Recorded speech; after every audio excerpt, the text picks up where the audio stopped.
Ladies and gentlemen, welcome back to another episode of The Bills Guys, presented by Buffalo Fanatics. My name is Steve Mathis, the guy from Phoenix. You can find me on Twitter at Judge Mathis. I'm joined as always by my co-host and the Iron Man of The Bills Guys, because I missed an episode last week and he was here, Dave Tilton. You can find him on Twitter at Tilt Money, and we are already up into the 40s. I think that's just Facebook, too, in terms of the viewer count that we can see. So as you roll in, hit us up in the comments section. Let us know you are here, and let's get this party started, because I'll tell you what, I'm feeling feisty tonight, folks. I got my Support Your Local Brewery shirt on. I am supporting my local brewery, and I'm ready. F the Jets, highlight of the week. This is, ladies and gentlemen, F the Jets' week. Because the Jets are making moves, and it's getting rough in the Meadowlands. Did you see that they also cut Quincy Enunwa today too? Yeah, I mean, look, Quincy Enunwa, I'm a fan of his. I think he's a good player. He just can never. He's like their version of Tyler Kroft. Maybe he can just never stay on the field. But yeah, I did see that. Quick shout out to the guys in the house already tonight. F the Jets, you mentioned Elliot is in the house. Brett is in the house. Our guy Joe Miller is in the house. Chris Janke in the house. Andrew's in the house. So we've got a lot of regulars in already, and we'll be sure to shout you guys out as you come in and comment. Be sure to do so we can shout you out that you are in the room. Yeah, and I'll tell you what. Let's start with the tire fire that is the New York Jets. You know, Truth the Heart's in the room as well. Another regular. They traded Jamal Adams, which you can say was a good deal for them. But CJ Mosley, the second he saw that Jamal Adams trade, opts out. Citing family reasons, I'm not going to judge all of that things. But honestly, a little bit of me thinks that he's just going to wait out Adam Gase. Now comes the news that they're cutting Brian Winters, and the Bills have signed him. That they're cutting Quincy Enunwa. It almost looks to me like the New York Jets, despite the fact, like, you could have made an argument a week and a half ago that the New York Jets were threats to the Buffalo Bills in the AFC East. I'm not saying it was the most solid of arguments, but you can make an argument looking at their roster that they're a decent team. Like, they have some good players, but now they're cutting players left and right. Adam Gase is still their head coach. Do we even remotely have to worry about the Jets right now? Hey man, maybe I was a Nostradamus there back when we did like the pie slicing for percentage chance each team is going to win the division. Now I think I had the Jets down at 15% or something like that back then, and now you could make the case it's less than 15% after all this going on with the opt-outs. That defense doesn't really have any playmakers now. Look, they've tried to put some stuff around Sam Darnold on offense now with Mims, and they drafted Becton, and they still have Le'Veon Bell. But like that team, if you just look at it top to bottom, probably is the worst roster in the entire division outside of the quarterback. So, yeah, I think that the Jets are a tire fire right now, but we just got to hope that Adam Gase is still the guy. Maybe he's still the guy all season and even into next season. We've seen that Joe Douglas obviously had the history with him, but who knows what could happen after this season. He didn't hire Adam Gase. Gase was there first, so let's hope that tire fire continues.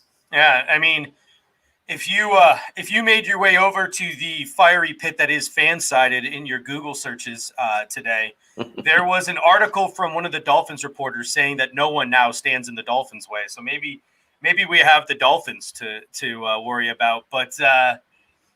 Elliot with a great comment. I wonder how jealous Sam Darnold is of Josh Allen. And let's talk about this for a second, because you look at this Buffalo Bills roster: Stephon Diggs, Cole Beasley, John Brown, Zach Moss, Dawson Knox, Devin Singletary, the entire starting five, minus now Jon Feliciano on the offensive line coming back. But they added Daryl Williams. They have Ty and Secchi. And for the first time ever, a guy was released, and he didn't go to the Dallas Cowboys or the New England Patriots. He signed with the Buffalo freaking Bills. I mean, say what you want, and we'll get into the conversation about Brian Winters in a moment. But I mean, come on! Is there any team that has put their rookie quarterback their young quarterback in a better position than the Buffalo Bills. I mean, Sam Darnold has to be absolutely fuming, despite the fact that New York is a bigger market, that he was drafted to that tire fire of a franchise. I mean, Sam Darnold probably is a little bit jealous just seeing, and it's not even just about personnel, right? At this point, it's about the organizational culture, right? Because the Jets have always been kind of a John Falcetta, thank you. Mosley opted out, so when he comes back next year, Gase will be gone. Can't play him. Yeah, I think I saw a few people make that comment, and it's not a totally the writing is outrageous. On the wall. They're cutting guys. They're playing for a draft pick. But getting back to what I was saying about Darnold, it's like, look, the personnel is one thing, right? And you can say what you want. Joe Douglas, like what he's been able to do, I think Joe Douglas in a vacuum for that team, he's drafted pretty well from what we can tell. He's got the 2 first-round picks in return for Jamal Adams. But right now, this year, 2020, this Jets team with Adam Gase at the helm, I mean, it is a bit of a dumpster fire, right? And I think that, we know it's well documented that the AFC East has a very tough schedule all around as far as strength of schedule. It's going to be tough for Sam Darnold. He's going to have a rookie receiver, Denzel Mims, there, which is fine. And he's got, Jamison Crowder. Le'Veon Bell's a nice player, but like who's blocking for him, right? So like Darnold, and you could tell even at times last year, you could tell Le'Veon Bell was getting frustrated with the situation running into brick walls. And my hat's off to Le'Veon because he got a bad rep for holding out and like missing the entire season, the season before. But that guy didn't say a word last year. He didn't say anything to the media. He just kept going. And so, yeah, it's going to be interesting. And he's got to feel a little jealous. If you think about it, what other team, like you said, has this situation around their, second, like let's just say third year or less quarterback, right? I don't know that there is a better situation. Yeah, I mean, at the end of the day, it's literally polar opposites because now I almost feel like so the Buffalo Bills are like, all right, Josh, you've shown some promise. We're gonna surround you. We're gonna surround you with talent to see if you can take that next step.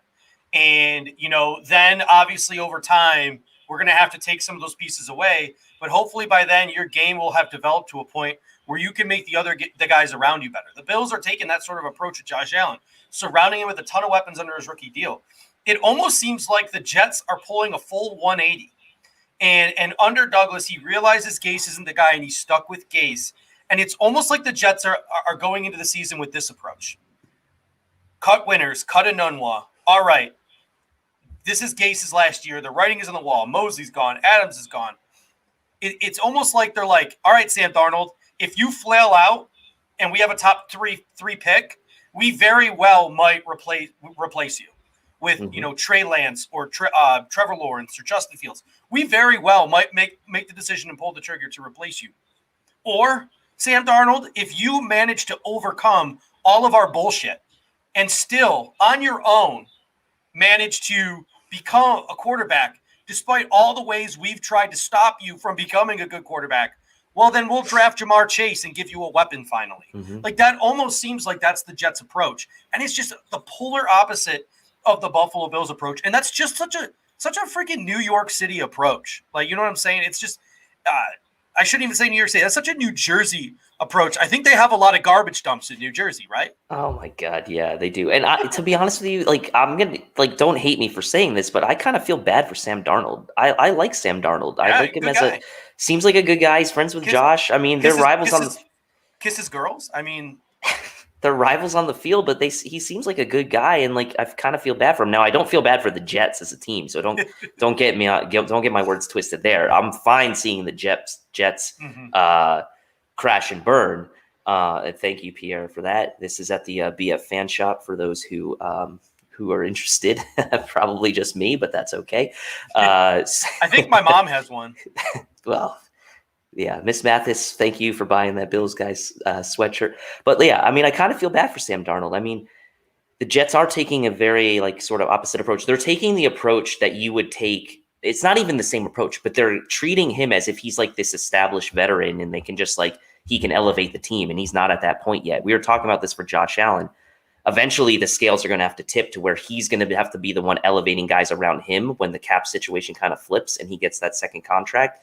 Versus now where he's on that rookie contract and he's got the superstars, if you will, around him that are elevating him up into that next echelon. So they're kind of doing that opposite move in New York where they're like, they don't even have the upper echelon guys there. So they're just going to say, okay, Sam Darnold, you're going to have to elevate this team on your own. We'll see what happens next year when we have 2 first-round picks. And it's kind of like not the approach I would take. So, all right, let's shift our focus now from the tire fire in the Meadowlands to what looks to be a promising roster here in Buffalo. Now, the Buffalo Fanatics legitimately broke the Jon Feliciano story wide open. You always, you hate to see a guy get hurt. You hate to see a guy like Jon Feliciano get hurt. But kudos to the Buffalo Fanatics team, making me look good because they let me write the article that Jon Feliciano is going to miss probably half the season at least with his torn pectoral muscle.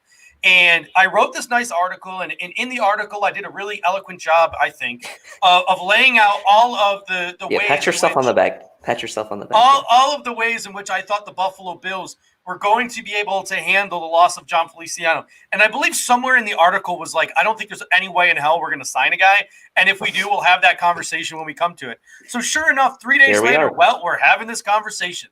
So my original take was it's going to be Spencer Long and Daryl Williams duking it out at right guard. It was going to be Cody Ford at right tackle. Maybe Ty Nsekhe would work himself in, but they wanted to preserve him to be able to swing over to the left side. Evan Bain would be taking most of the second team reps at center. But that's all shot to hell now with the addition of Brian Winters. So what do you think about Brian Winters, and where do you think he fits in to this whole sort of offensive line situation that the Buffalo Bills find themselves in with Jon Feliciano out?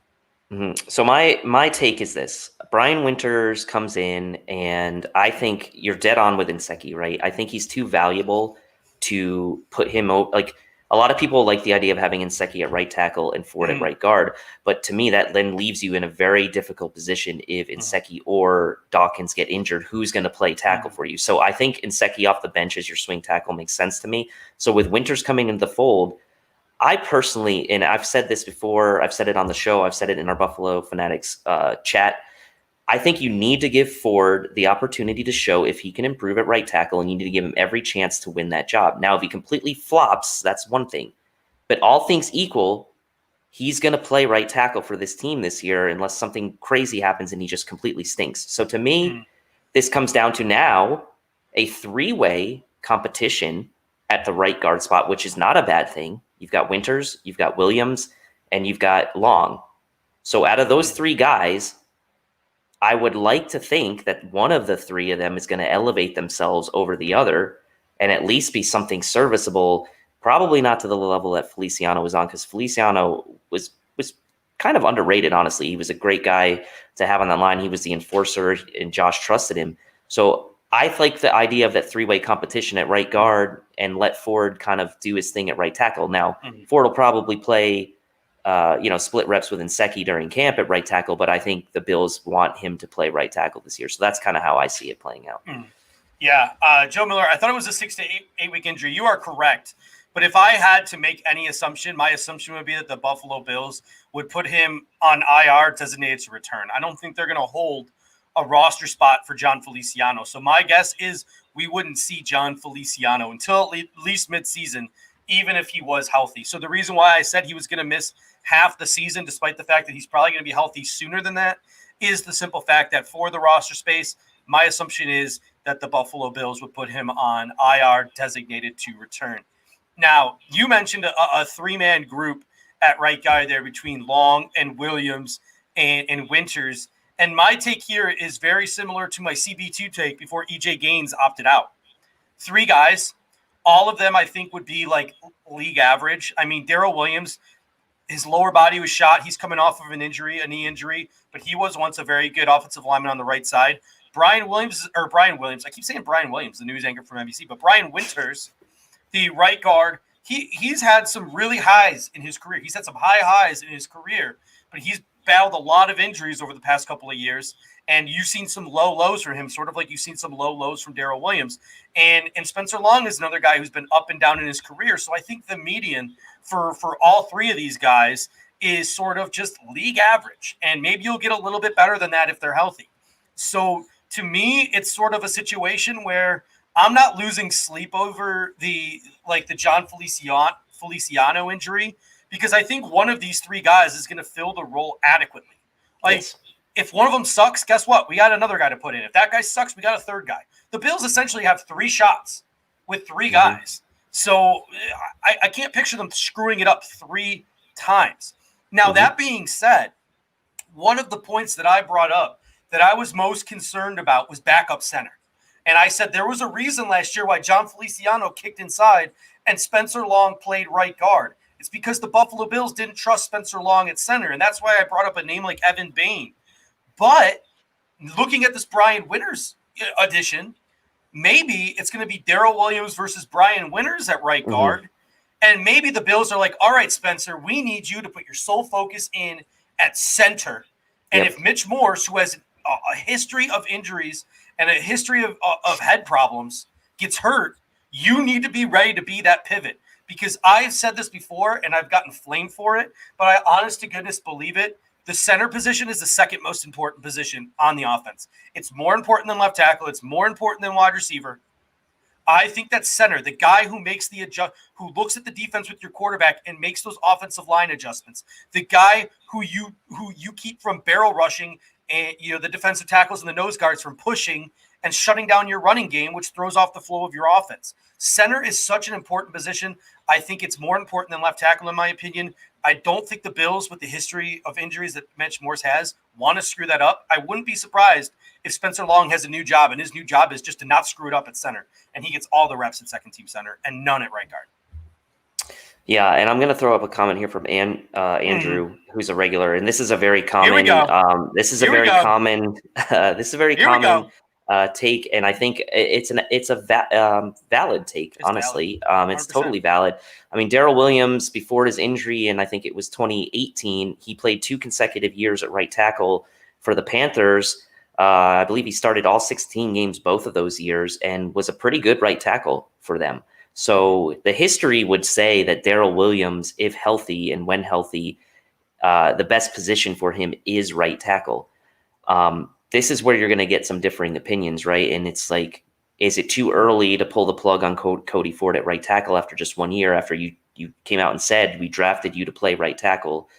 Or do you see what Daryl Williams brings to the table this year health-wise? And if he truly is the best guy for that position, do you put him there for 1 year, slide Ford over into guard, and then invest in high draft capital in a true tackle? And I'm not talking about, and I said this in the chat too, I'm not talking about some guy who is a tackle, but it maybe be better suited at guard. I'm talking about a guy who legitimately is a tackle prospect if you decide to move Ford into right guard and throw Williams out there at right tackle this year, if that's the case. Because if you make that decision and you're the Bills and you're the front office of the Bills, you're pretty much saying, hey, we said we drafted Cody Ford to play right tackle.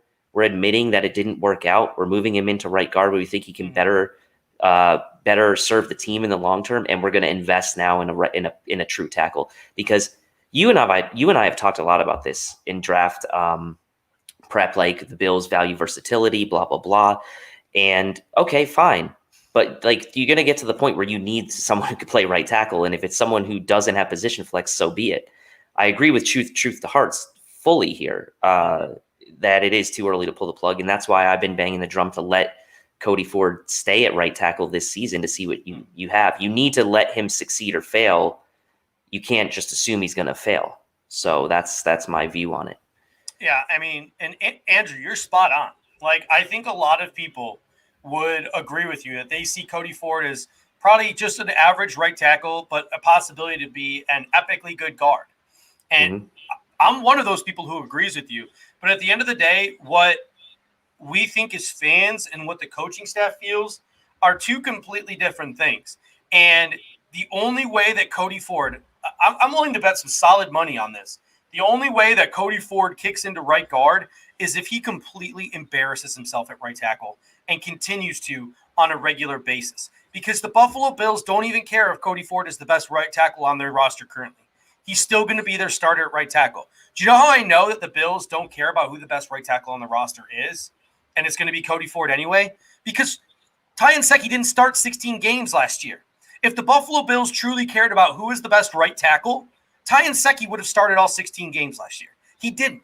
And there was a reason for it. The Buffalo Bills want Cody Ford to work at right tackle, and it's going to take a failure of epic proportions for them to admit that mistake and kick him inside. So to me, I'm willing to bet some pretty decent money that it's going to be Daryl Williams versus Brian Winters at right guard, maybe some Spencer Long in there, and Cody Ford is going to continue at right tackle with Ty Nsekhe bailing him out mid-game if he needs to, and it would take till at least mid-season for the Buffalo Bills to finally say, all right, let's pull the plug.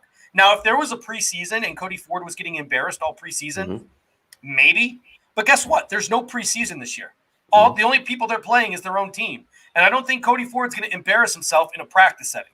It's going to take a game setting for Cody Ford to embarrass himself to a level where he get benched as the right tackle. And I don't see that happening before at least midseason. Yeah, I agree. And Knapp here from the Daily Buffalo, one of our newest additions to the network here. No reason to create unnecessary variance on the O line, replace right guard and keep the other guys in place. That's true. We lose Feliciano, so we're no longer in that group of teams who have the same returning starting five. But if you simply plug and play at the right guard spot and you leave everyone else the same, it does leave you some semblance of continuity there where you're only replacing right guard. I do think that Ford and Feliciano probably had a nice chemistry there on the right side, but that's something I think Ford can build with someone else this year. I'm not too worried about that, so I kind of like that. Elliott, Nsekhe was arguably one of our best O-linemen when on the field last year, so we haven't really talked about Nsekhe as a possible starting candidate. He's the third best offensive lineman on the team. And one of the biggest things that I have an issue with, he's the third best offensive lineman on the team. He's better than Quinn Spain. He's better than Jon Feliciano. He's better than Daryl. Like he is really good. If you throw on his tape from when he was with the Washington Football Club, arguably he's a better left tackle than right tackle because he's a pretty agile guy. He absolutely embarrassed the likes of Jadeveon Clowney. So the tape is there to show that Ty Nsekhe has a super high ceiling. I've compared. He's the Lorenzo Alexander of offensive linemen. If you look into his backstory, it's absolutely incredible. This guy is 36 years old, and his career is rather new because he's played indoor league football and stuff. But in the time he's had an opportunity to play, he's shown flashes. I would argue one of the reasons that maybe he struggled last year was because he didn't play consistently.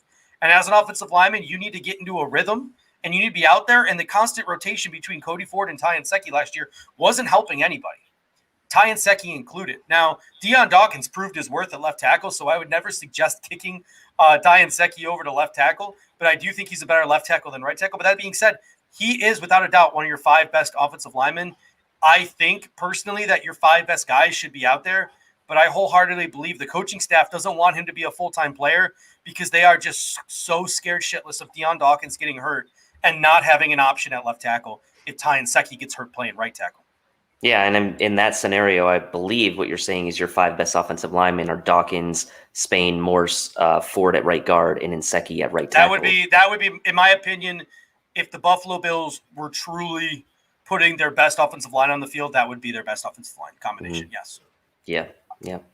So, the point you were making earlier about Long kind of plays into this comment that Justin's making here, praying Mitch Morse stays healthy. That guy should be wrapped in bubble wrap at all times. And I think that's another reason why it's probably scares the Bills a bit. You think about how quickly and effectively they retooled that offensive line, but that scenario where you have those 5 guys out there, Morse gets hurt, if Nsekhe gets hurt, what are you going to do? Is Ryan Bates going to come in and play right tackle? What's going to happen?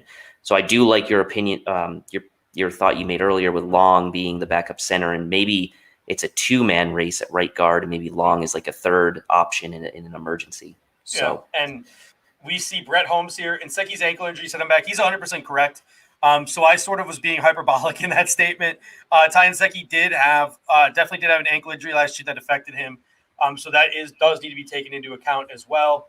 I like Daniel Gowry's comment as well, but you can read off what Andrew has to say. Yeah, no, this hits on a little bit of what I was saying. It's Feliciano being the enforcer of that offensive line this year and being the guy that had Josh's back, right? Storyline people are talking about this. Feliciano brought the nasty to the O-line when fought someone if Allen got a cheap shot. You remember him getting in the mix a few times last year when people were getting on Allen. One play that comes to mind is that there was a somewhat late hit, I believe in the Thanksgiving game, if I'm not mistaken, where Allen got hit late and they didn't call anything. Felicio came to his back. So, who is going to be that guy this year? And to be honest with you, I think Ford could develop that. I think Ford could end up developing that like nasty streak and being that enforcer guy. And maybe since he was a rookie last year and Feliciano was there, he didn't need to. But maybe this is a year we can see Ford step up and try to bring that attitude as an enforcer on that line. He's been working with Lane Johnson all off season too. So there's something to be said about development. Like Deion Dawkins, I know that there were some other exigent circumstances there. The fact that the offensive line around him was New York Jets-esque, it was pretty bad. Around Deion Dawkins with the year he struggled his second year. But there is something to be said for development. We've seen guys like Dawkins get better. Jon Feliciano took a while to find himself. He had to transition from Oakland to Buffalo to really come into his own. Quentin Spain took him a while to develop. Like, there is something to be said, especially along the offensive line in terms of development. And speaking of development, Ryan Teal with the comment here, Trey Adams might win the right tackle job in camp. Listen, I like Trey Adams. Me and you were both on that wagon of drafting a young offensive lineman that we could redshirt for a year and bring along slowly. But I don't know how many ways I can say this. In a COVID-shortened off season where you're not going to be playing any opponents in the preseason, where you're only going to play against your own team, I highly doubt that any of these UDFAs, whether it's Trey Adams or Reggie Gillum, I doubt any of them make the final roster because it's going to be super easy for the Buffalo Bills to slip them onto the practice squad. And I just can't see them getting up to snuff quick enough to be able to contribute. And, I would say if you're putting percentages on it, I think there's about, as much as I like Trey Adams and he could turn into something special, I'd say I put about a 25% chance he ever becomes even a swing tackle in this league and about a 5% chance he ever turns into an above average starter. He has the possibility to do all those things. I just think the percentage of it happening is super, super, super low. But it's still exciting to think about. I just don't think we're going to see it in 2020. Yeah, I mean, he's a perfect guy to pick in the late rounds or try to develop as an undrafted. It's like, high potential guy, was like a really highly thought of prospect a couple of years ago before the injury. And so why not take a chance? But I'm with you. I think, maybe backup swing tackle or maybe like a right tackle, an average right tackle maybe is in his future, but it's too early to tell, right? It's all speculation. So this is a good question from Chris, because Ryan Bates maybe is the forgotten man on this entire offensive line. Not that he's like a superstar by any means, but the versatility we talk about. What do you guys think about Ryan Bates' chance of making the team? I think he's Swiss Army knife of the O-line that the team likes to have. We've seen this with Ike Butker in the past. They brought Bates in last year, and it was a guy that we liked in the pre-draft process. So thoughts from you on Ryan Bates? Yeah. I mean, so someone else mentioned in the comments section too, eight offensive linemen have to be active on game day. And Ryan Bates seems like the perfect 8th or 9th offensive lineman. And because I'm not saying he can do any of it well, but Ryan Bates could legitimately play all 5 positions on the offensive line. He could play left tackle. He could play guard. He could play center. He could play right side. He could play all 5 positions. And that kind of jack-of-all-trades guy, it's sort of like Jeremiah Searles was a couple of years ago. He can legitimately play almost every position on the offensive line. Now, he's never probably going to ever play it well or even well enough to start in the National Football League, but he's capable of doing it, which is a lot more to be said than some other offensive linemen that we could possibly put on the roster. So he's the perfect guy to have as sort of that 8th, 9th guy on your roster. And I think Ryan Bates' versatility is going to land him on the active roster because he's even more versatile than Ike Butker, who's really just, despite the fact that he played tackle in college, is really guard center flex. There really is no tackle flex in the pros for Ike Butker. So, I'm finding it really hard to find a spot for Ike Butker on the team. He's going to have to beat out Spencer Long or Evan Bain, despite the fact that the Bills have redshirted him for 2 years now. And that's something to be said. They clearly like the guy if they've been willing to redshirt him for so long, but he's still got practice squad eligibility. But I'm finding it harder and harder to justify a roster spot for Ike Butker, and I definitely can think of more reasons why Ryan Bates is deserving of that roster spot. Yeah, especially if you're going to keep Spencer Long, right? I mean, Long, Bates, Bame. I mean, that leaves you on the outside looking in if you're Butker. Interesting question here from Heather. Because Winter was coming from a New York team, is that why he was able to be signed so fast? Bean Presser said it was more like a 5-day process with the required testing. My guess is they signed him to a contract electronically, and he's probably going to have to go through 5 days of quarantine and 5 days of testing before he's allowed to join the team. So I don't know if that affects the way they sign. My guess is the Bills said, we don't need to see you, buddy. We want you. And from what I've read, he had a couple other offers. So to me, it seems like the Bills reached out and said, you don't need to come in here and take a physical. We trust you. We want you. We have an opening here.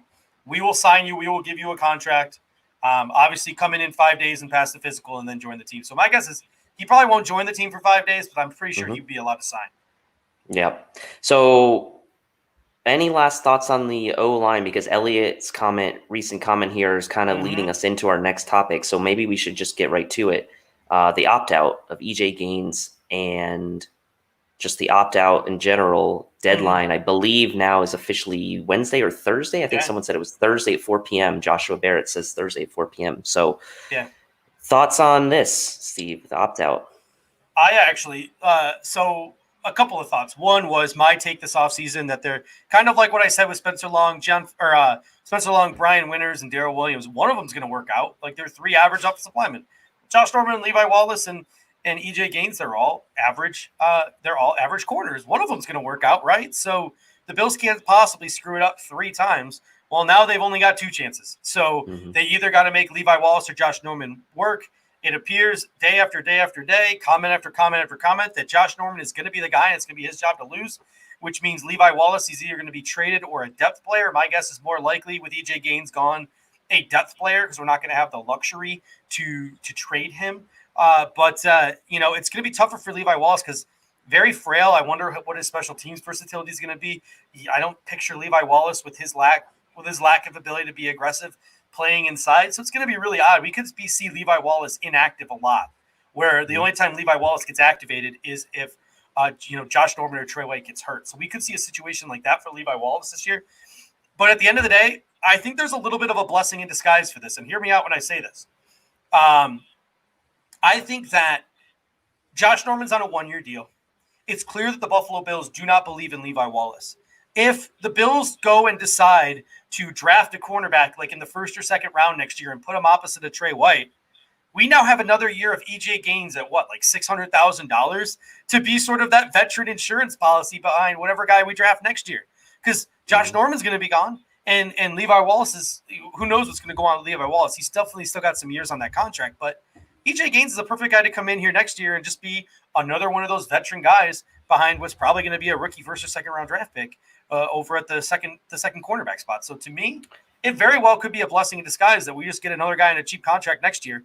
That he can't play out of that cheap contract. He can't go on the field this year and earn himself a $3 million contract. He's going to be stuck with this $600,000-700,000 minimum deal next year, and he's a good player. Yeah, and I mean, this could potentially also increase Dane Jackson's chances of making the team. I think he was probably going to make the team anyway, but now I think it's a pretty good chance that Dane Jackson is in the mix. And Akeem King is another recent signing we made from Seattle. Played 13 games last year. Andrew mentions any knowledge on King. I was just saying, just training. Yeah. I mean, yes. The short answer is yes. But I mean, at this point now, the timing is actually pretty good of EJ Gaines opting out and bringing in Akeem King. I think EJ Gaines is probably a little more talented than King, but it's not bad to have a guy in that at the same position for a guy who just opted out. So. And here's what I will say about King. From the knowledge of him that I've gathered over the past couple of days, special teams ace in Seattle, played with Heath Farwell. So he's got that familiarity with Heath Farwell to play special teams and contribute. From what else I can gather is he's not a boundary guy. So we talked all off season about how it was going to be Gaines and Norman and Wallace on the boundaries, and it was going to be Neal and Marlowe and Jackson and Johnson on the interior, and maybe Gaines would push inside a little bit. If I had to guess now, I would probably say Akeem Nicks probably joins the mix of Teron Johnson, Dean Marlowe, and Saran Neal on the inside. And I think this sort of kicks Dane Jackson outside. Yeah. So I think where you probably would have seen Dane Jackson compete as a nickel guy this season early in his career, I think you're now going to see him compete as a boundary guy. So I do think this has a little bit of an effect on the depth of our roster because I do think it kicks Dane Jackson. I do think it kicks Dane Jackson to the perimeter when his initial role probably would have been on the interior. Yeah, I don't know what it is, but I just find myself really liking Dane Jackson. I hope he actually does something. Maybe his film is fun. He's like a big aggressive Levi Wallace. Yeah, you remember last season, the last off season before preseason started, I was all in on Jaquan Johnson. I really wanted him to crush it. That's kind of the feeling I have for Dane Jackson this year. I just want him to be awesome, but he's unfortunately obviously no preseason to do that. But Yeah, I'm a Dane Jackson fan. I like his film. I think he looks great on film. He's a competitor. You hear that from his coaches, so I like that. So There were some people going back and forth about the comment section right here to Elliot's point was is Levi Wallace Robert Foster, but at the end of the day, you know what gives me the most hope for the Buffalo Bills is that Levi Wallace and Robert Foster were both undrafted free agents in the same UDFA class, in the same draft class. And, if Josh Allen takes the next step this year, or should I say when, so I don't get flamed, anyone? Should I say when Josh Allen takes the next step this year and they have to pay guys like him and Tremaine Edmonds and Matt Milano and Deion Dawkins and all of these guys, knowing that Brandon Beane and Sean McDermott can go out and find these guys off the scrap heaps of draft classes, that's sort of like it makes me feel good and it makes me feel comfortable because the likes of Levi Wallace and Robert Foster, those are the types of players that are sort of the unsung heroes on those really competitive teams that you see competing for Super Bowls year after year after year. Because look at all the money the Kansas City Chiefs are paying guys. That team is going to have to draft well. That team is going to have to find UDFAs who compete on the roster. Jaquan Johnson is another name, a guy who looked really impressive off the bench last year, who's a guy who could maybe step in and be a legitimate player in this league at a very low minimal salary. So I have an abundance of confidence in Brandon Beane and Sean McDermott to go and find these players, and it makes me confident in the future. I don't know if Levi Wallace or Robert Foster have a future here, but I like the fact that Beane found them, and I'm confident that he can find them again. Yeah. I'll just say really quick to the moderators, Stephen Campione, who's a regular of ours, there's something weird going on with his situation in the comments. His comments aren't showing up. So if I could just ask the moderators really quick while we're still chatting to make sure he's not on any kind of block list, because he's a good regular of ours. I want to make sure his comments get through. So sorry to pause real quick there, but I just wanted to mention that. Everyone here says if Wallace gets more physical, watch out. I think his body might be a little maxed out. I mean, I've seen Levi Wallace all off season. He's been posting sort of his journey on social media. I love his mindset and I love his heart, but I don't know if his body is going to allow him to pack on that kind of weight and still be an effective football player. But guess what? I just mentioned it 3 minutes ago. I really do think Dane Jackson is a more physical, aggressive version of Levi Wallace. So it's going to be really exciting to see if Dane Jackson can turn into this sort of player. Pierre, it's Stephen Campione. Yeah, Campione. Yeah, he messaged me. Just want to check that out, make sure he's good. Yeah, I mean, Levi Wallace putting on some muscle, like, to me, like, it's not even really about that. I mean, it's about his style more than anything, right? I think, like, okay, you could make the argument that if he put on some more muscle, would he be a little more aggressive? Would he be a little more physical? Yeah, maybe. But at the same time, you might already have that in Dane Jackson. Yes, Levi Wallace has kind of somewhat proven himself over the last 2 years, so he's going to have the leg up naturally. But who knows? Dane Jackson could be a successor to him, and maybe you can trade a Levi Wallace. Like you said, we could trade a Robert Foster if there's not a space on the roster for him. But again, with EJ Gaines going down, I think the Bills maybe would err on the side of caution with Norman at the CB2, and they'd probably like the idea of the comfort of having Wallace as that backup boundary. Now, it was pretty exciting this week to see sort of ESPN app shoot out their alert on the Jon Feliciano injury and tag Buffalo Fanatics in it and give Buffalo Fanatics credit. But to the Robert Foster point, if the Green Bay Packers trade for Robert Foster, I want everyone to tag the Bills guys. I want ESPN app to tag the Bills guys because we called it 2 months ago. So when the Green Bay Packers trade for Robert Foster, because that team just screams trading for Robert Foster to me. When they do,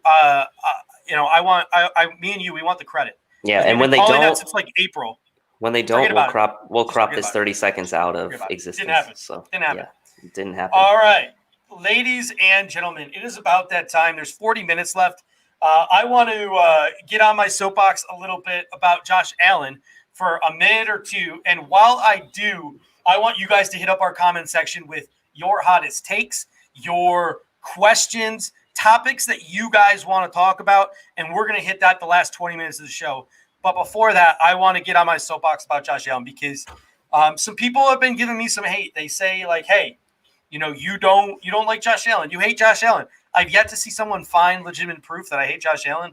That's all I'm saying. Somebody, somebody called me out a week ago, said I hate Josh Allen. Hasn't really found me any proof. What's that voodoo doll of Josh Allen behind you right there? Yeah, I still haven't found any hate. And here's what I'll tell you what I love about Josh Allen. And one of the reasons that I really do think that Josh Allen is going to hit the mark this year and grow. And it has nothing to do with him as a quarterback. It has everything to do with him as a human being. What stood out to me the most, one of the most of anything this offseason, was a Instagram post by Jon Feliciano last night. Jon Feliciano is sitting there with like his arm in a wrap after his torn pec surgery, and I think he commented it like Daddy Josh,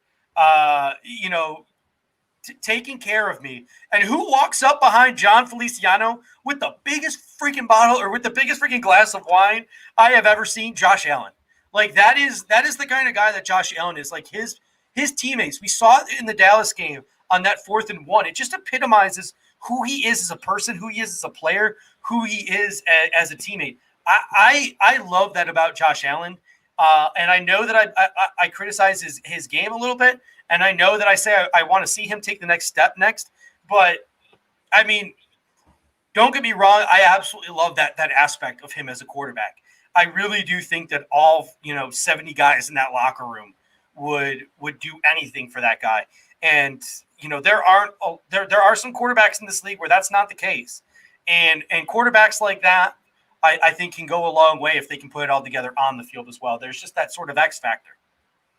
Yeah, and look, I mean, we've been burned, right, in the past by quarterbacks.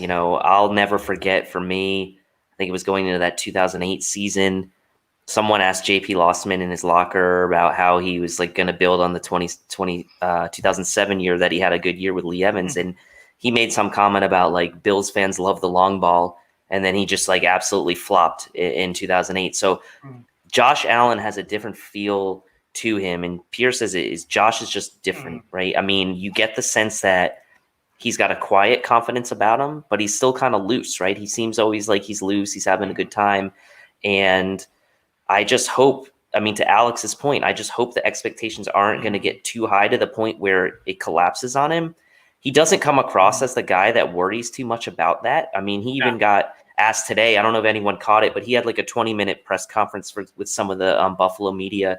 And I think it was, I can't remember who asked him. I think it might have been Matt Beauvais that asked him, what does success look like to you, Josh, in year 3 as compared to year 2? And he immediately said, like, I'm not putting numbers on it. He's like, I just want to try to get better, eliminate mistakes, be better at decision making, be better on third down. He made a point to kind of be, take the statistical aspect of it out of it. And you could tell that in his heart, he just really wants to win. Right. So I think that, oh my God, I love Josh. Yeah, there we go. There we go. We go.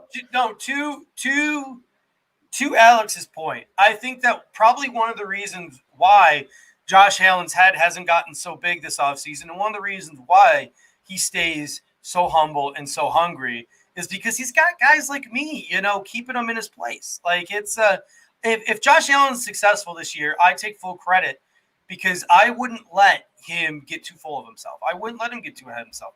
I'm always going to give him something to prove, and Josh will always have me to thank for continually pushing him and make him a better quarterback. So you're welcome, Josh. But truth to hearts, with a nice zinger here on you, man. I named 10, and I don't want to spoil anything for Joe. Because I'll tell you what, if you're not listening to the Overreaction podcast, I need you to listen on Monday because I can already tell, based on some of the previews and clips I've been getting, that Joe Miller and his guest on Monday are going to absolutely blow your mind when it comes to talking about Josh Allen and when it comes to talking about expectations for quarterbacks. So I'm not going to blow it for Joe. But I will tell you, if you don't know who Joe Miller is and you don't listen to the Overreaction podcast you are going to know what that show is by Monday afternoon because it's going to absolutely blow up social media on Monday. So I'm talk about setting the expectations high. He's going to talk on Monday about the expectations for quarterback. I don't think Josh Allen is ever going to be a top 5 quarterback in the National Football League. I don't. but I don't think that that's bad. I still think he can win Super Bowls being the top 6 to 10 quarterback, or being a top 6 to 12 quarterback. And the way he plays football and the way we can build an offense around him, I think we can win, despite the fact that I don't think the guy's going to be a future Hall of Famer. I'm sorry, I don't. But I still think we can be really, really good with him. And Joe's going to set the record straight on Monday. So thank you, Joe, in advance for that. Yeah, Ryan's giving you a little sympathy tonight, just like because you keep digging yourself a hole. Really, the viewers are digging the hole for you and throwing you in it. So give Judge a break, guys. Look, look, he lives in Arizona. He loves Kyler Murray. You can't blame him for that. I mean, you guys can't. Buffalo fan says Monday the 10th. Yes, 1 week from today, your mind will be blown. I don't mean to get Joe's head too big, but well, here's Joe. If you haven't listened to him, he's got a great voice, and he made the funniest comment on before we talk about his voice, like, can we just say, like, the guy's got other attributes too? I mean, like, the sheen of his voice is how he's got, he's fairly intelligent. He's got a little bit of hair on the top of his head. He's musically inclined. He's talented. Musically inclined. Yeah. He's like a really nice person. He's more than just a voice, guys. He's more than just a voice. And he's super smart too. So you should listen to him. He knows how to like set up microphones.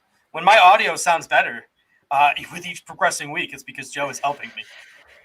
And when Josh Allen wins the Super Bowl, your opinion will change 180 degrees. You're damn right it will. You are damn right. No, she gave us a kiss on his voice. Yeah, he did. Joe dropped a lot of superlatives about his voice on this tutorial video he made for us here at the network, and that's another thing. His vocabulary is something to behold. So we really love Joe Miller. So we're just giving him a hard time. Judge, when you find yourself in such a deep hole, put down the shovel, man. Okay. So, all right. I think our time now to open it up to Q&A for the rest of the show. We got about 15 questions. We got about 15, 20 minutes left to go. So we're going to open it up to Q&A. I want to go back to a comment, the question that Trek reviewer had from earlier as the other questions start coming in. So if there's no college season, shortened season, could you see the Bills trading a second, third round for maybe Trent Murphy, Tyler Eifert, Dawkins for Gilmore? It's like they're not trading Gilmore, but I think the question's more around, with no college season, could you potentially see the Bills trading anything at this point for getting an established player? I think is kind of the route we're going with this question, like an Ngakoue or something like that. With the salary cap situation being what it is, I doubt it. Mm-hmm. And not to mention, listen, it's going to be a huge blow. It's going to be a huge blow if there isn't a college football season, or college football season is a shell of itself. But another thing that we have to understand is, like, these guys have been scouting some of these players since they were in, like, Pop Warner. I mean, they know who these guys are when they come out of high school. They know who they're asking questions to coaches. When they go visit and they're looking at juniors and seniors, they're looking at freshmen and sophomore too. And they're talking to coaches about freshmen and sophomore. And I'm sure that they have draft boards 2-3 years into the future and names on lists. So will it be different? Will it be a challenge? Yes. But I know for a fact that Brandon Beane and Dan Morgan and Joe Shane, the way that some of these guys grind, they understand the players that are in college now and sort of the way they could impact a football game. Would it look different? Would it be different? Yes. Could I see them trading maybe middle round picks? Yes. But I just don't think you'd see them trading for big money players, because I don't think we're in that place of roster building, especially if the salary cap is going down. We got too many guys of our own to pay. Yeah. This is a question that's come up a little bit over the last few days on social media, the Antonio Brown news of him getting suspended. But, I mean, our guy Pierre, the Kingpin, he's got some thoughts on AB, and he thinks it wouldn't be crazy if, let's say, the Bills are making a deep run. Do the Bills consider at all trying to sign AB 2.0 after we obviously signed him 2 off seasons ago and it never happened? So that was a little facetious there. But listen, I'm just going to nod my head. I'm not even going to answer the question. Feel free to touch on this if you want, but I am not. I would not. I don't think you need. I don't think you need to. Mm-hmm. I mean, look, I'm not going to deny AB His talent, I think he probably goes down as like a top 10 wide receiver in NFL history, even if he doesn't ever play again. But I just don't think that doesn't seem like the thing the Bills would do. Probably felt like they got burned a little bit last time when the reports were that they were trying to get him, and so I just don't see it happening, especially with the off the.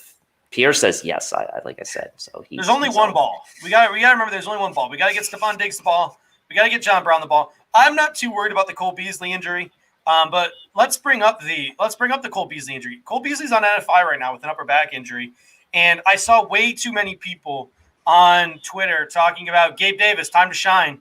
Gabe Davis, slot receiver. Gabe Davis ain't a slot receiver, folks. So if Cole Beasley goes down, I think you're looking at a situation where Isaiah Hodgins would step in, Duke Williams would step in, Isaiah McKenzie, Andre Roberts. These are the guys who would float in the slot if Cole Beasley was hurt. If Gabe Davis were to make it on the field because of a Cole Beasley injury, it's because they've rotated John Brown or Stephon Diggs inside and put Gabe Davis on the boundary. I mean, when Gabe Davis was drafted, first thing Daniel Jeremiah said was, you know what the University of Central Florida did with Gabe Davis? They put him 1 yard from the sideline and let him run down the field. And he's a really good player, like down the field, 6'3", 220, great body control, is really good at stacking corners and getting open down the field. But right now he's a one-trick pony at wide receiver, and that trick ain't running routes, which is not something that really bodes well for you in the slot. So if Cole Beasley's injury is serious, I think you're either going to see Diggs and Brown step inside if you want Gabe Davis on the field, or, hey, I said this, 2 weeks ago? Isaiah Hodgins, baby. Isaiah Hodgins. I love Isaiah Hodgins. He's the better receiver. He's a better receiver than Gabe Davis right now, period. Mm-hmm. End of story. Like, in my opinion, he's better than Gabe Davis. But the key word here is right now. I think he's more NFL ready, but the ceiling is nowhere near that of Gabe Davis's because Gabe Davis has the physical. Yeah. Pierre's not happy with all the AB hate, but he seems to be getting ganged up on now. We've drawn the attention off of you and now onto Pierre, but that's not going to last because Zach Carlisle says Des Bryant. I'll tell you what, Des Bryant looks pretty good. I'm surprised nobody's giving him a shot. I personally wouldn't give him a shot because I think we're like 15 deep at receiver right now. I love every single receiver on this roster. Like, I don't want to cut any of them, Nick Easley included. Huge Nick Easley stand here. But Des Bryant in his Dak Prescott workouts has been looking incredible. I'm surprised no one has really given him a shake yet. Do you guys think there will be less players being signed off other teams' practice squads or cut lists, I guess, Hold on 1 second. Because Andrew Miller said, where did Andrew Miller go? DK was a one-trick pony, too, who worked out for Seattle. Yes, he did. But guess what? DK Metcalf he also ran 4.3. guess where DK Metcalf never played? Well, he never played the slot, but he also never played in the slot. He was always on the boundary. Which is what they would have to do with Gabe Davis if it was Cole Beasley injured. It would have to be Brown or Diggs moving inside and Davis going out. I mean, who's better than Davis? Of course, I mean, he's right. He's right. You're not wrong, Pierre. You're not wrong. Like, no one's going to sit here and say AB is a bad player, but one, he's suspended 8 games, and two, come on. Like, Diggs won't be happy about it. I don't want to dig myself into an even deeper hole and say something stupid, but like, I'm not going to touch it. But I'm not a big fan of the guy. we'll move on to another question. Do you guys think there'll be less players signing off other teams' practice squads or cuts, making it 5+ days for players to pass COVID testing this season? So this kind of gets towards the end of camp as guys are getting cut, getting moved to practice squads. Do you think there'll be? I mean, to be honest with you, there's not a ton of guys each year that get cut that would have cleared waivers, go to a practice one, and then get immediately signed by another team. It doesn't happen too often, even in a normal circumstance. So I don't know that this is going to change all that much. Do you have any thoughts on this one? I mean, I don't think it's going to be all that different than we see most years. No, I think if anything, you're right. I think it'll be easier. My biggest fear is because I love Isaiah Hodgins. I think Isaiah Hodgins is a really good football player, and I think one of my biggest fears right now is that the Buffalo Bills think they can sneak some guys onto the practice squad and cut them loose. And Isaiah Hodgins is number one on my list. I really hope that the Buffalo Bills make a decision at tight end to cut Lee Smith and keep a Tommy Sweeney and only 3 tight ends. I hope they make the cut somewhere in order to roll with 7 wide receivers. because I really don't want to lose a guy like Isaiah Hodgins. I would rather cut a Duke Williams. I think it would be easier to get a Duke Williams into a practice squad than it would be an Isaiah Hodgins. But he mentioned in season. Yeah, in season's going to be tough, right? Because like you said, you're going to have 5 days. It's not going to be like now where we sign a Brian Winters and we can wait 5 days for him to come in. Like you're going to have to be signing a guy with the expectation probably that he's not going to play until the game after if you sign him early in the week prior. So yeah, maybe in that regard there would be fewer situations like that. Pierre's still going on AB, but I'm going to go ahead and pass on those. Pass on that. Sorry, Pierre. Are we in the conversation with Chiefs and Ravens now for AFC Championship? If not, what are we missing? I also think you probably need to throw Houston still into that mix, even though they lost to the Chiefs in the playoffs last year. There's not really a ton that I could say that at this point would say that we're even ahead of Houston. I mean they did beat us. They did win their division. So, I mean, I think those are the 4 teams if you're going to ask me, and I also wouldn't count out the Steelers quite yet. So I think we're probably right in that mix in that 3 to 5 range in the AFC. I think it's clearly the Chiefs and Ravens at the top. And then I think after that, you can make the case for us, for the Steelers, for the Texans.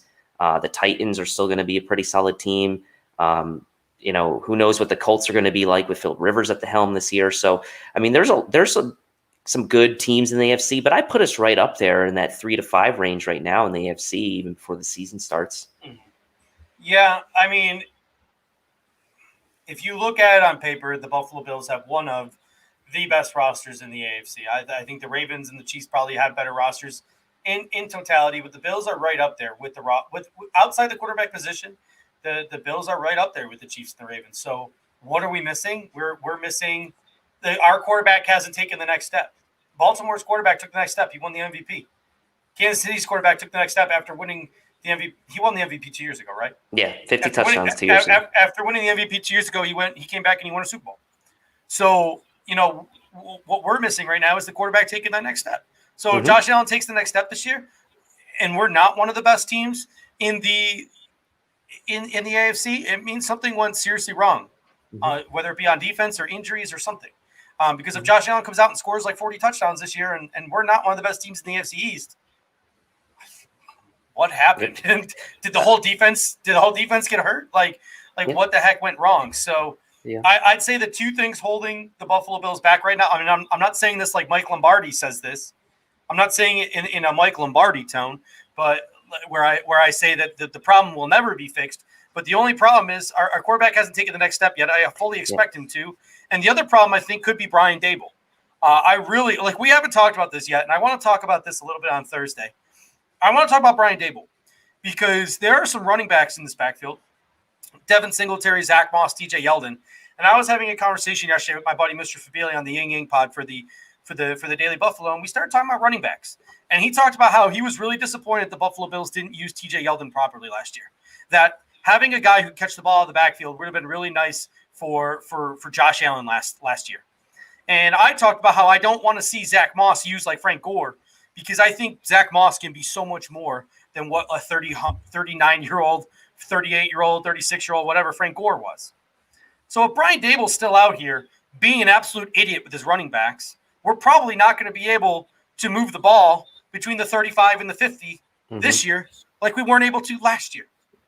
I think just as inconsistent as Josh Allen might have been, as inconsistent as our receivers might have been with some drops, we also didn't know how to call a game properly, and we're using our running backs completely wrong after midfield, like completely wrong.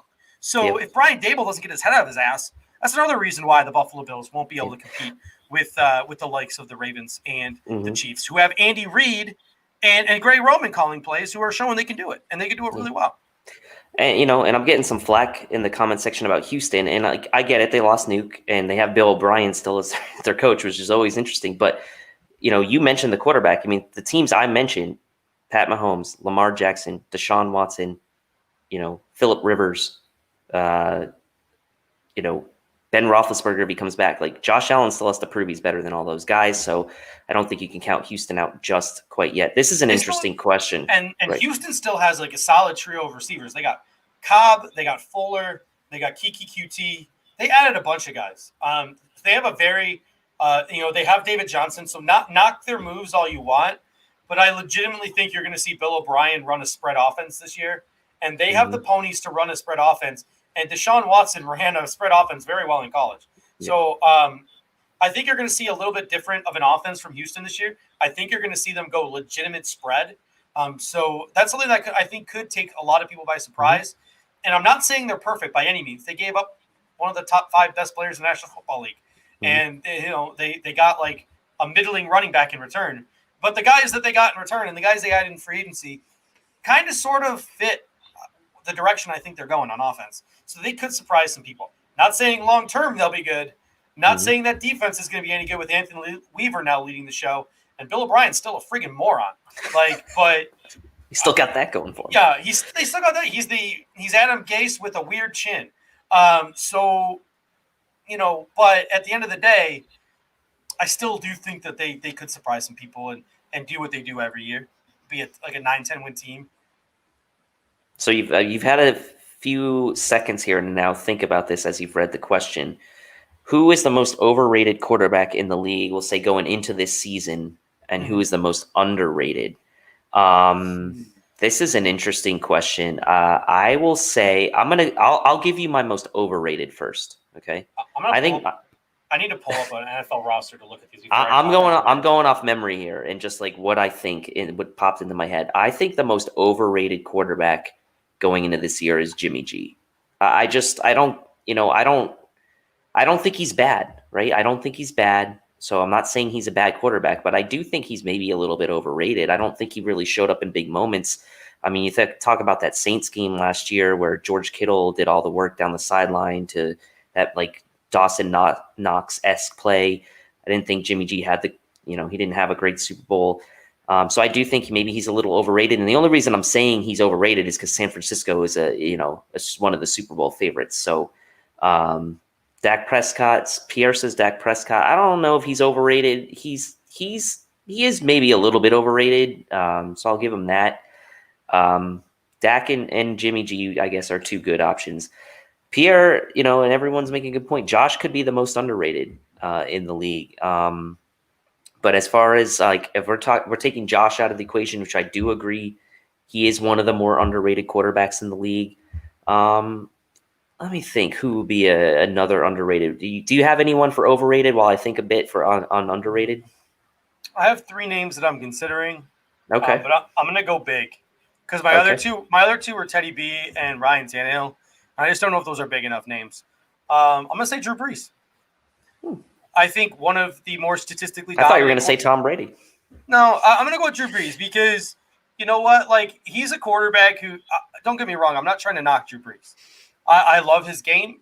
I love, he's won a Super Bowl. But I always feel like, I don't want to say he's a product of the system, but I always feel like there were limited. The reason why the Saints couldn't get over the hump all of these years since they won that last Super Bowl, it's not all on the defense. It's not all on luck. I really do think that, some of the intangibles that Josh Allen have with his size and his arm and his running ability, these are things that like Drew Brees just doesn't have. Like, he's forced to be in that pocket.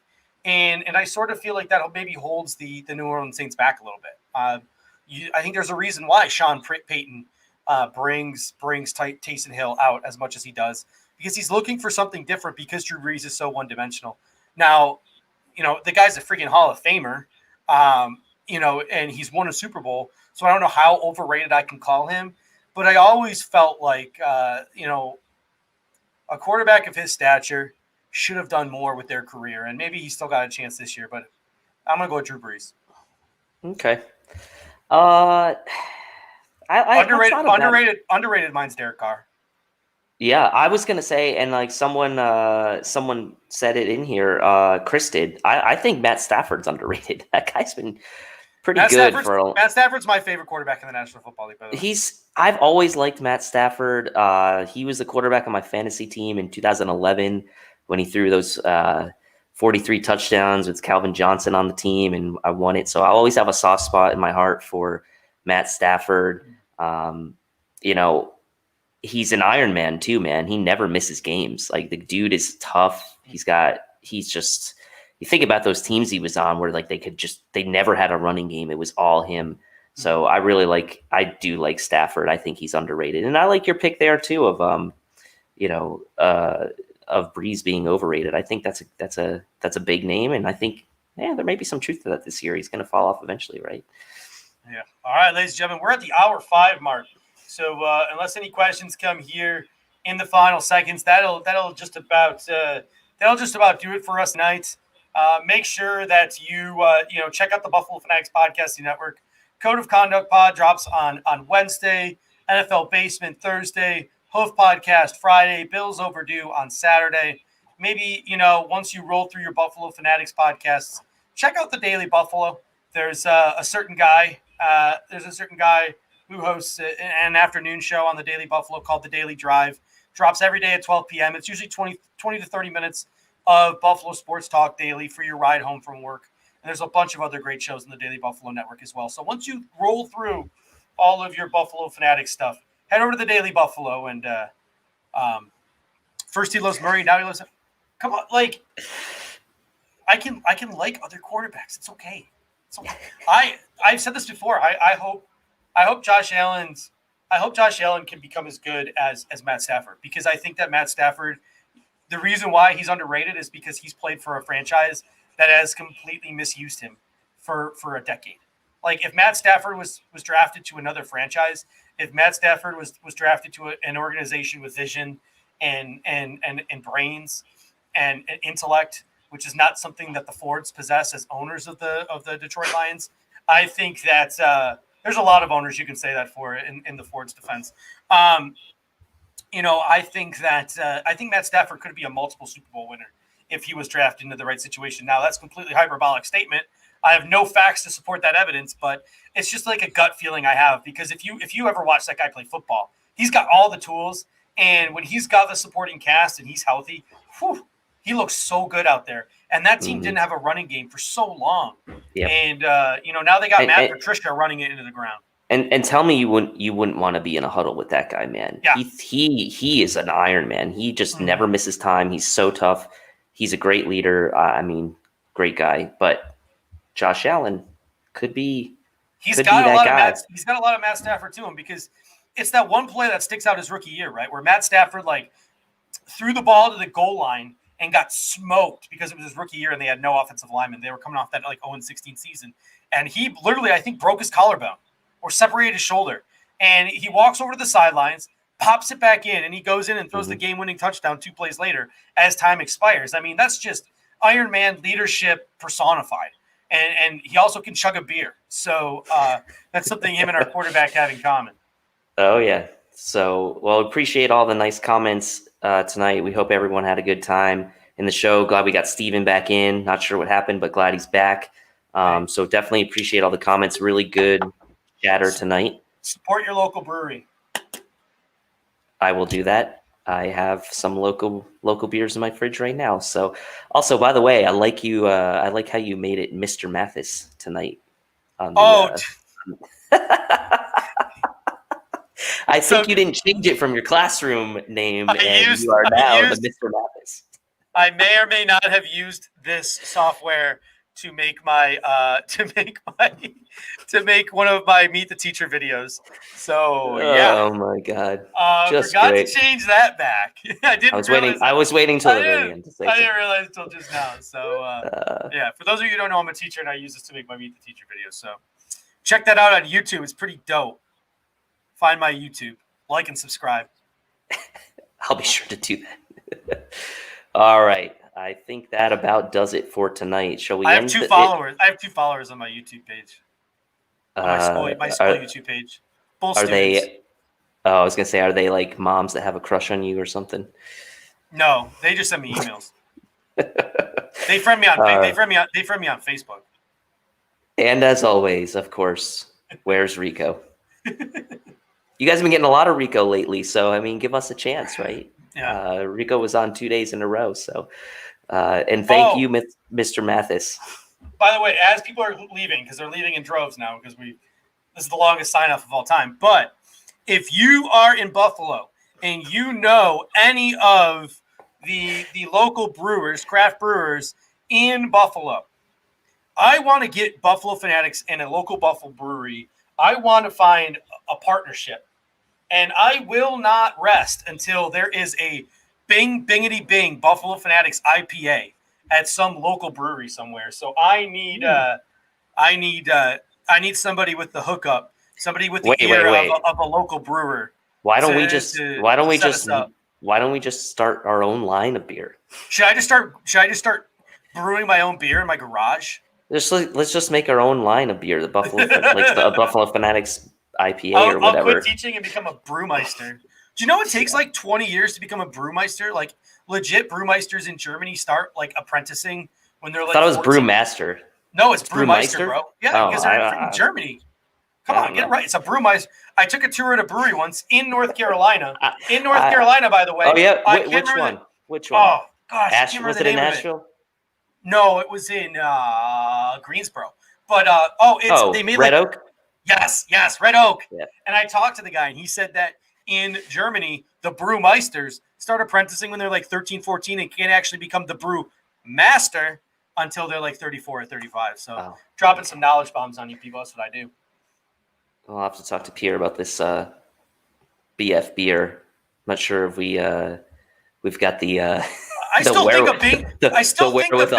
I mean, I can brew my own beer. I've done it before, but I still think the Bing Biggity Bing IPA is a great name. It is a great name. I came up with that all on my own. Let's end it on that, I guess. We'll take ideas for beer names. How about that on the between shows? So, all right, ladies and gentlemen. Until next time, go Bills. Go Bills.